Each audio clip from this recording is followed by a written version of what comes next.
Пиздец вот нахуй. Фу-фу-фу. Вонище ебаное.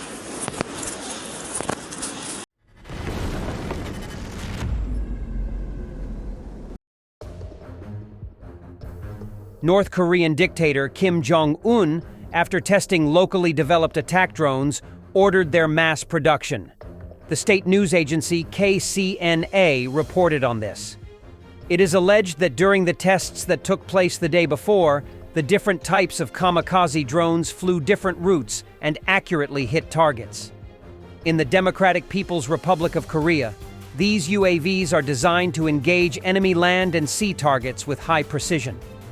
The dictator also said that North Korea had all the necessary capabilities and potential to produce various types of drones and would continue to improve them in accordance with the requirements of modern warfare.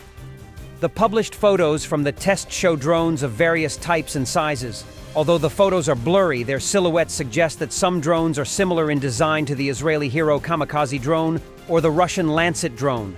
Others are similar to the Israeli Harop or the Iranian Shahed 136 drones, which is produced in Russia under the name Garan 2 and is actively used for the strikes against Ukraine. The DPRK's close ties with Russia could expand their cooperation in the development and production of attack drones in particular. Russia could share its developments in this area and its experience in using them as part of the payment for military assistance provided by North Korea.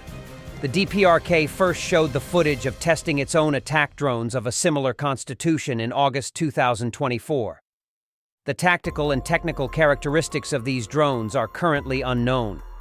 Recently, North Korea has jammed GPS signals in the Yellow Sea using electronic warfare systems, causing navigation disruptions for civilian ships and aircraft. The tensions on the Korean peninsula remain high.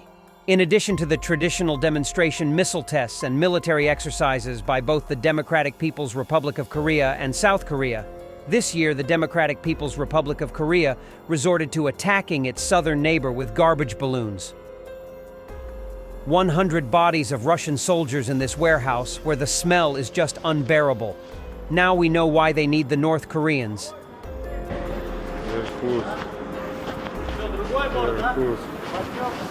Вот мой Корсетский. Парников. Карников. Где Карников?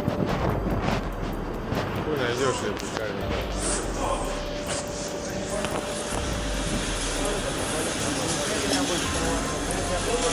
Корсетского нашел, Парникова не нашел. Пиздец вот нахуй. Фу-фу-фу. Вонище ебаное. Отсюда на улицу надо. Вот труп. Вот лежит труп. Вот пиздец. Вот. Тут пиздец, просто пиздец. Вон труп. Это какой нам хуйня?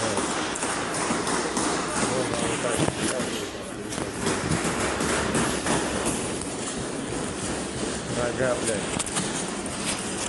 Не поймешься. In the Siversk direction, soldiers of the 10th Mountain Assault Brigade and the 54th Mechanized Brigade successfully halted a large-scale Russian assault. The recent battles near Siversk in Donetsk Oblast have marked significant losses for Russian forces.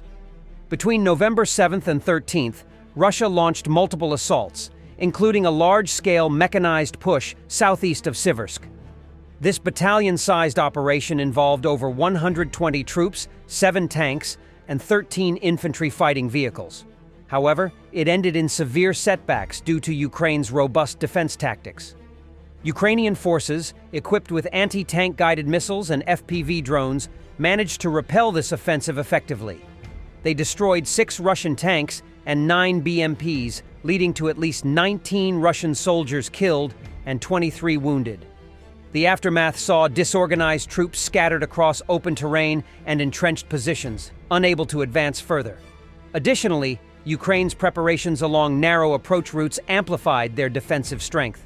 By anticipating Russian movements, they inflicted substantial damage and capitalized on the attackers' limited maneuverability. This failure has drawn criticism within Russian media, pointing to command errors and inadequate support for such offensives. This recent setback near Seversk underscores the strategic missteps and heavy costs of Russia's offensives. Despite deploying a sizable force with tanks and infantry vehicles, Russia's failure to gain ground highlighted vulnerabilities in coordination and support. Ukrainian forces' well-prepared positions and the effective use of anti-tank systems not only halted the assault, but showcased the significant challenges Russia faces in sustaining momentum. The losses mark a costly reminder of Ukraine's resilience and adaptability in defending critical front lines. A resident of the village of Shagarovo, Glushkovsky district, published footage of his ransacked house. The video shows camouflage clothing and army rations left behind. Шагара прибыли в свой дом. Шагара, 24-й дом.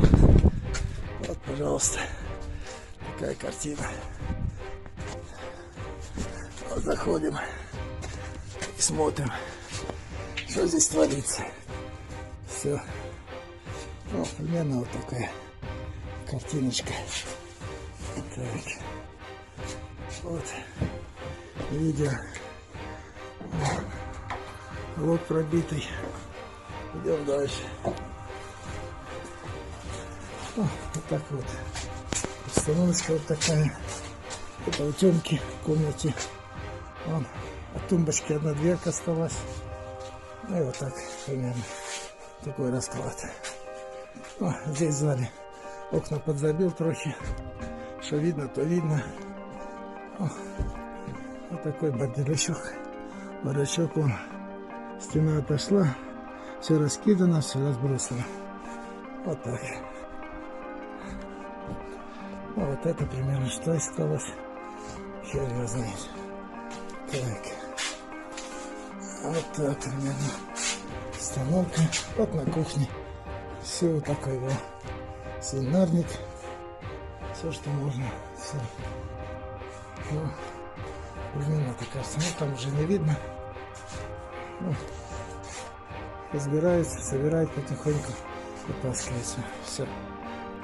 Russian military officers are engaged in looting in Kursk region, ex-Governor Starovoyt. Former Kursk region governor and Russian transport minister Roman Starovoyt has once again confirmed the facts of looting in the abandoned settlements at a meeting with residents of the border region. Yesterday, a similar statement was made by Pavel Zolotarev, the head of Glushkovsky district of Kursk region. At the same time, on Monday, TASS published a text that houses in the village of Glushkovo were allegedly looted by the Ukrainian military. However, Glushkovo was never under the control of the AFU.